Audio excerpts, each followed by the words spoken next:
Bom dia, aqui quem fala é Beatriz e hoje eu e meu grupo, composto por Ananda de Deus Encarnação, esta que vos fala Beatriz Rebouças Marques, Diego Oliveira da Costa Lima, Ellen Vitória de Jesus Duarte de Santana, Eric Prudente Melo, Fernanda Santos Quirino, Gabriela Santana dos Santos, Yasmin Gonçalves de Santana, Tauana Celestino Lima e Ian Silva Santos, estaremos apresentando um seminário cujo tema é Transtornos relacionados a traumas e estressores. Bom, primeiramente, é válido trazer aqui alguns exemplos desses transtornos.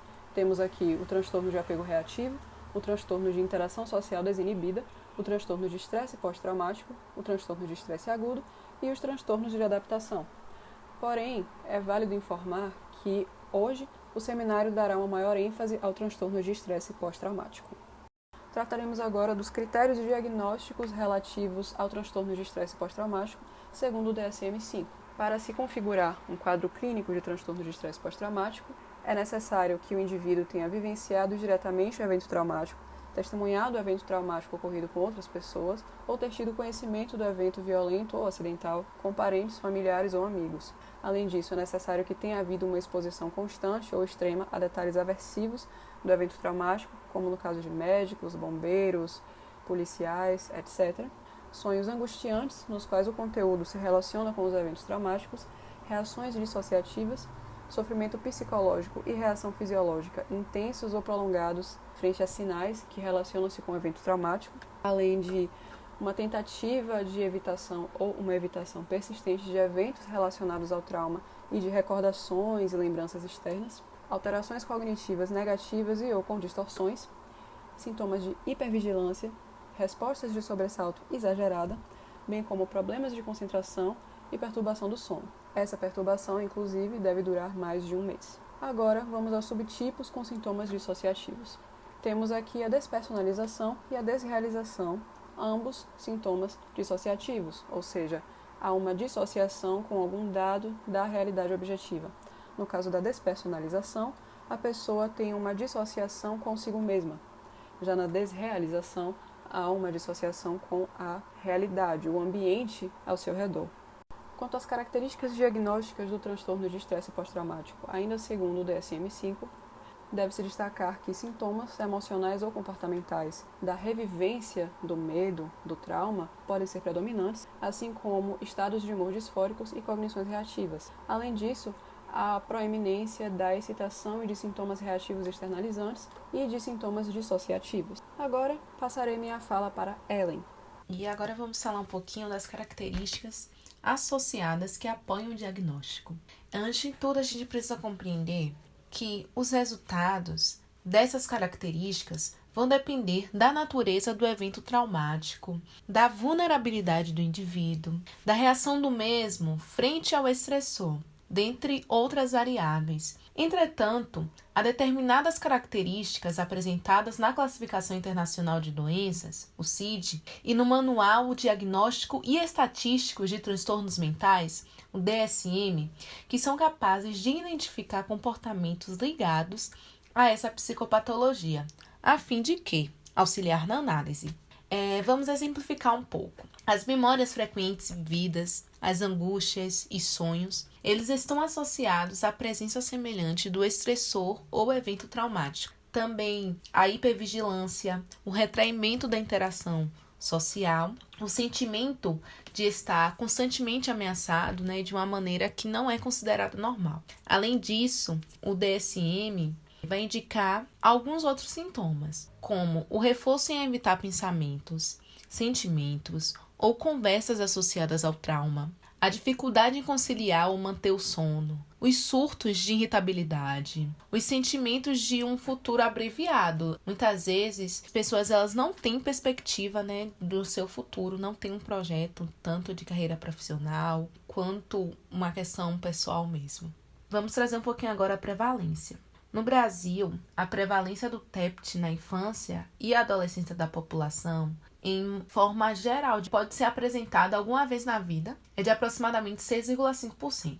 E alguns estudiosos, como Cunha e Borges, ressaltou em suas conclusões que os critérios diagnósticos do TEPT, eles são recentes e que estão em constantes reformulações. E isso dificulta estabelecer a precisão da prevalência deste quadro clínico. Já Ximenes, Oliveira e Assis concluíram que os estudos apresentados acerca dessa temática de prevalência, eles devem ser analisados com muita cautela, pois são necessários alguns cuidados. Quais são esses cuidados, Ellen? Investigar qual será o transtorno psicológico pesquisado, a idade, a classe social do indivíduo e o sexo desses participantes. Esses autores, eles enfatizam a importância da escolha do método e da técnica, já que o resultado que será apresentado, ele pode variar de acordo com o recurso utilizado. De maneira especial, no caso do TEPT, devem sempre ter ressalvas ao interpretar os dados dos artigos, os quais vão sempre apresentar eventos traumáticos e, consequentemente, prevalências distintas. Então, a cautela é bastante necessária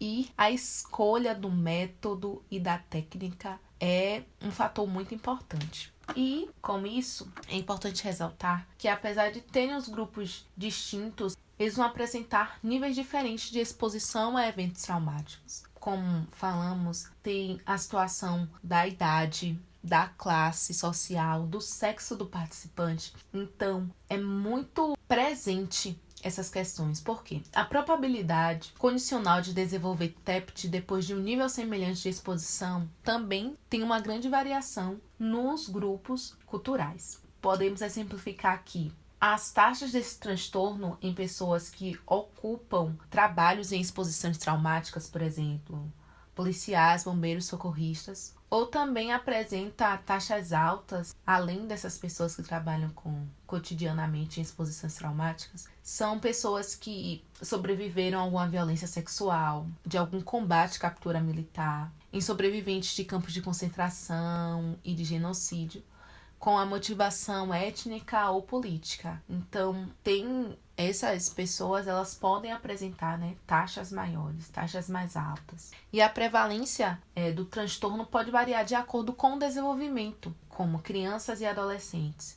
E isso a gente inclui crianças em idade pré-escolar. Tem percebido uma prevalência menor depois da exposição a eventos traumáticos graves. Mas é importante ressaltar que esse fato pode se dever às informações insuficientes nos critérios prévios quanto ao desenvolvimento. Então, a prevalência de TEPT completo também pode parecer ser menor entre adultos mais velhos comparados à população geral. E há evidências de que as apresentações subclínicas são mais comuns do que o TEPT completo na velhice e de que alguns sintomas são associados a um prejuízo clínico substancial. Então, é importante estar atento a essas questões. E agora vamos para o desenvolvimento e curso. Esse transtorno, ele pode ocorrer em qualquer idade, após a primeira idade de vida. E os sintomas se manifestam geralmente nos 3 primeiros meses após o trauma. A manifestação de alguns podem demorar e apresentarem sinais tardiamente, sendo conhecido como expressão tardia. E a durabilidade das manifestações do transtorno pode ter uma variação perante o tempo, como de 3 meses, e apresentar uma recuperação completa, ou a permanência por 12 meses, chegando até a 50 anos. E os sintomas podem permanecer recorrentes e intensos, dando respostas ao primeiro trauma, ou seja, aos estressores que continuam presentes ou novos eventos traumáticos. Em pacientes mais velhos, a ocorrência de deteriorização da saúde, o mau funcionamento cognitivo e a apatia social. E essas coisas vão aguçar bastante os sintomas deste transtorno. Além dele se associar à concepção de saúde negativa e a utilização da rede que oferta atenção básica e a ideação do pensamento suicida. São causas desse desenvolvimento e o curso do TEPT. Neste momento, irei explanar um pouco sobre os fatores de riscos e o prognóstico. Ainda no tocante ao DSM-5, os fatores de riscos são classificados em 3 aspectos: pré-traumáticos, peritraumáticos e pós-traumáticos. Sobre os aspectos pré-traumáticos, eles podem ser de fatores temperamentais, ambientais, genéticos e fisiológicos. Nos fatores temperamentais, eles podem ocorrer até os 6 anos de idade, e aqui a criança é marcada por problemas emocionais, como a ansiedade, a exposição traumática progressa e externalizações. E, além disso, os transtornos mentais prévios, como transtorno compulsivo, crise de pânico e transtorno depressivo. Já no aspecto ambiental, ele pode ser desencadeado em pessoas com status socioeconômico mais baixo, grau de instrução inferior, exposição anterior a trauma, especialmente durante a infância, privação econômica, disfunção familiar, como a separação ou morte dos pais, características culturais, inteligência inferior, status de minoria racial e étnica e histórico psiquiátrico familiar. Já nos fatores genéticos e fisiológicos, eu ressalto aqui que o gênero feminino e pessoas de idade mais jovem, no momento da exposição ao trauma, isso é, para adultos, eles podem ter maiores probabilidade de desenvolvimento do TEPT depois da exposição a eventos traumáticos.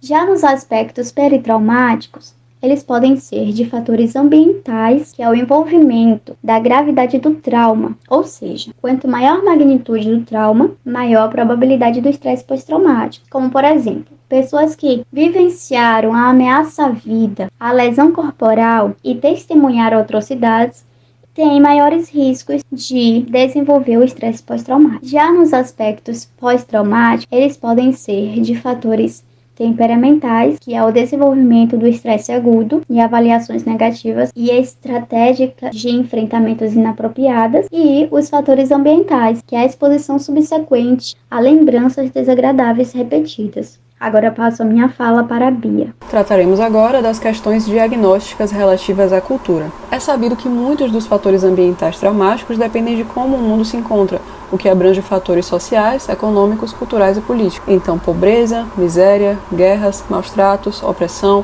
abuso infantil, taxas de criminalidade altas, questões de gênero, pandemias, perseguição a grupos étnicos e o próprio governo do contexto de que se fala são fatores que podem sim determinar o desenvolvimento de um quadro clínico de transtorno de estresse pós-traumático. Agora passo minha fala para a Tauana. Muito obrigada, Bia. E agora irei falar um pouco sobre as questões diagnósticas referentes ao gênero. O transtorno de estresse pós-traumático, ele possui maior prevalência nas mulheres do que nos homens ao longo da vida. Mulheres, na população em geral, elas sofrem de TEPT, de duração mais extensa do que nos homens. Isso se deve ao fato de que as mulheres são mais expostas a eventos traumáticos, como a violência. Em todo o mundo, pelo menos 1 em cada 3 mulheres, ela já foi espancada, coagida ao sexo ou sofreu alguma outra forma de abuso durante a vida por um agressor que é membro de sua própria família. Ou seja, apesar de homens apresentarem grandes riscos de adquirir o TEPT, é muito mais intensivo nas mulheres, principalmente quando estas vivenciam diariamente e por muitos anos o grande impasse da nossa sociedade, que é a violência. Para dar continuidade, irei agora falar sobre o diagnóstico diferencial, que aborda os transtornos de adaptação, transtornos de estresse agudo, transtornos de ansiedade, transtorno compulsivo obsessivo, transtorno depressivo maior, transtorno de personalidade, transtornos dissoativos, transtorno conversivo,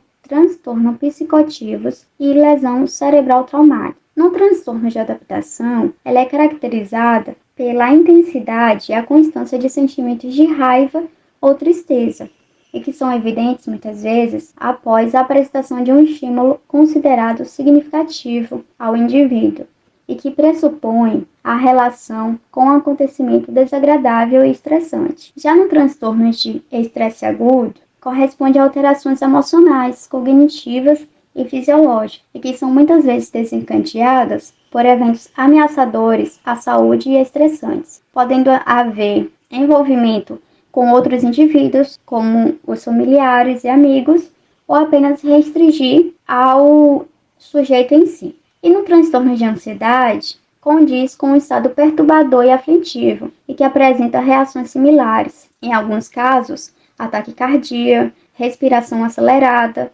formigação e dentre outros sintomas. No transtorno depressivo maior, pode ocorrer devido a uma disfunção hormonal e que se reflete no funcionamento físico e psíquico. Além disso, fatores hereditários são considerados para o desenvolvimento do transtorno. E com relação ao TEPT, o transtorno pode ou não ser prescindido de um evento traumático, sendo necessário avaliação muito minuciosa para notar outros sintomas ligados ao TEPT. Já no transtorno de personalidade, se caracteriza por uma ação generalizada e que compromete as composições funcionais do comportamento do sujeito. As suas variações são significativas, havendo relação entre os fatores ambientais e hereditários no seu surgimento. No transtorno dissociativos, a perda da continuidade da self e o apagamento de aspectos importantes relacionados à identidade e o apagamento de experiências e vivências do sujeito, denominado amnésia dissociativa, e transtornos de despersonalização e desrealização, podem ou não anteceder eventos traumáticos. Já no transtorno conversivo, caracteriza pela presença de sintomas neurológicos e que surgem de modo inconsciente, envolvendo função motora ou sensorial, e que não possui relação com questões fisiopatológicas ou anatômicas. O acontecimento dessas disfunções após o estímulo de um evento traumático pode ser diagnosticado como predomínio do DEPT. E o transtorno psicoativos são os retornos inconscientes aos eventos traumáticos e não devem ser considerados alucinações ou delírios, mas condição subjacente às marcas voltadas aos eventos traumáticos. E, por fim, a lesão cerebral traumática, que são os danos cerebrais causados em um evento traumático, podendo gerar sintomas do DEPT. Os eventos traumáticos cranianos também podem gerar eventos traumáticos psicológicos e sintomas neurocognitivos, caracterizados pelo TEP. Por fim, para encerrar a nossa apresentação, resolvemos trazer um caso clínico que nos ajudasse a ilustrar melhor o que estamos falando sobre o transtorno de estresse pós-traumático. Então começaremos com a descrição do nosso paciente. Seu nome fictício é João, sua idade, 26 anos, seu gênero, masculino, sua raça, branca, e sua nacionalidade, brasileiro. Agora vamos às impressões iniciais do caso. Houve pontualidade na sessão, porém o paciente apresentava receio em relação ao ambiente. Afirmou não ter experiência psicoterápica e disse ainda que havia sido aconselhado por um amigo. Sua queixa principal foi o insucesso em conseguir passar no exame da autoescola, apesar de ter tido 4 tentativas para tal. E os sintomas que foram apresentados: pesadelos constantes com conteúdo de agressão e de humilhação, insônia, reações de fuga e esquiva exageradas, e tinha um foco nas atividades que envolviam o uso de motocicletas ou conversas que tinham relação com a sua família. Também tinha falta de concentração, principalmente no trânsito, além de ataques de pânico e dificuldades em conduzir as motocicletas. E a síntese da história passada e atual é que ele morou com os pais até os seus 6 anos. Depois, os seus pais eles sofreram um acidente de carro, o qual a mãe ela foi uma vítima fatal. E o seu pai ele começou a beber, virou alcoólatra e entregou os filhos a parentes e desapareceu. E aí ele morou com a sua avó paterna e um tio. E passou a ter responsabilidade perante as tarefas de casa, né? E a sua avó e o seu tio eles desempenhavam um comportamento muito negligente na criação da criança. E aí ele só começou a estudar aos 10 anos, aos 13 começou a trabalhar e ele realizava as suas tarefas domésticas, estudando e trabalhando. E aí a sua avó ela começou a supervisionar as atividades de casa e ela alegava muito que estavam sendo mal feitas e chegava a castigar com agressões tanto físicas e verbais. João ele sai de casa aos 18 anos e compra uma motocicleta aos 25. Depois de um bom tempo sem ver a avó, em um dia de trabalho, João se encontra com ela na rua. E aconteceu o reconhecimento, ela se dirigiu até ele, que ele estava em uma motocicleta, parado em um sinal de trânsito, e o agrediu com uma bolsa no momento em que João estava dando partida com o veículo, né? Provocando uma queda que provocou uma forte pancada na cabeça. E ele passou 2 dias no centro de terapia intensiva, no CTI, e aproximadamente 2 meses com a perna direita imobilizada.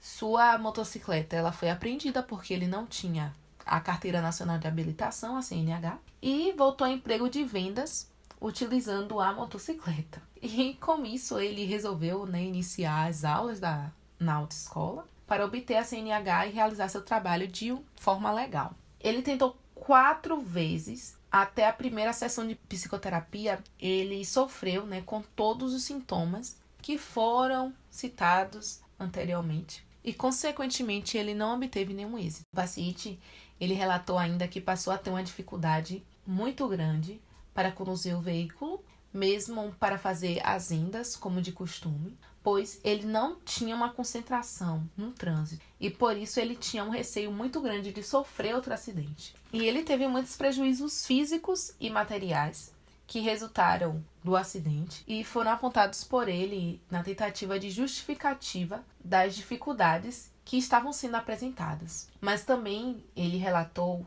a associação direta do veículo à imagem da sua avó. E aí apresentamos as hipóteses diagnósticas. O transtorno de estresse pós-traumático de início tardio. O DSM-4 chamou de início tardio, mas com a atualização é denominado como expressão tardia. E com o reconhecimento de que alguns sintomas normalmente eles se manifestam imediatamente e que a demora está em satisfazer plenamente os critérios estabelecidos pelo próprio transtorno. É importante salientar que os indivíduos eles podem apresentar variações sintomáticas distintas, sendo de 3 meses e até mesmo 50 anos necessário para desencadear completamente o transtorno. Então, galera, é isso e esse foi o nosso trabalho. Muito obrigada a todos.